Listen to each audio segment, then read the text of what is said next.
So you developed corneal edema after your cataract surgery. It's quite upsetting for your surgeon, it's quite upsetting for you.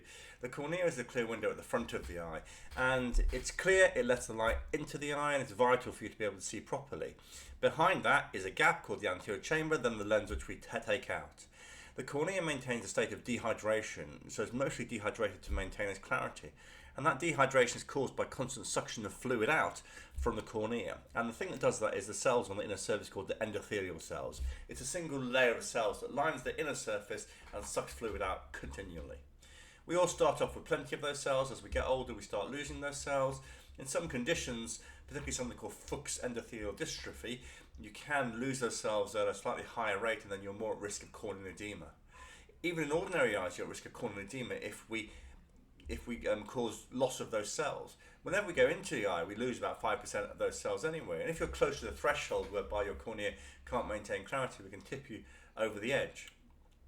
We do things to try and protect the cornea. We use cold water when we do the operation to protect from any thermal damage. But sometimes the cornea goes cloudy.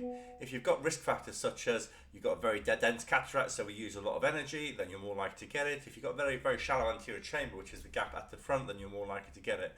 Or if you get complicated cataract surgery, you're more likely to get it. However, I've been surprised many times by people who have developed corneal edema for no apparent reason. If you do have those risk factors, we can use clever techniques to try and protect your cornea. Something called soft shell, whereby we use two sorts of jelly inside the eye that mix together and try and protect that.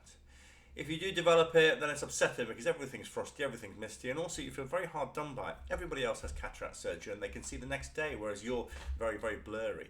Also, glare's a problem. It's like the frosted glass you get in a bathroom. When the sun's outside, you can see a lot of glare, and that's what happens. The typical pattern is you wake up in the morning, everything's really, really blurry, and then it gradually clears up as the day goes on. You think that towards evening time, oh, things are getting better, and then you wake up next morning and your heart sinks because you can't see again. And that is because overnight the cornea becomes waterlogged because you're not exposed to the atmosphere. And then you wake up and gradually the tears evaporate and the cornea clears up. That pattern carries on for, can be weeks, it can be months. Usually it resolves itself within 6 weeks. It can last up to 12 weeks. If we get to 12 weeks and your cornea hasn't cleared, then it's very unlikely to clear further. What can we do about it? We give you sometimes some salty ointment that sucks fluid out, but it's not really a solution. The only definitive solution is actually to go back in and do another operation, effectively a corneal graft procedure, whereby we replace those endothelial cell layers. And that is quite a big undertaking and nothing to undertake lightly, but it is something that can cause resolution.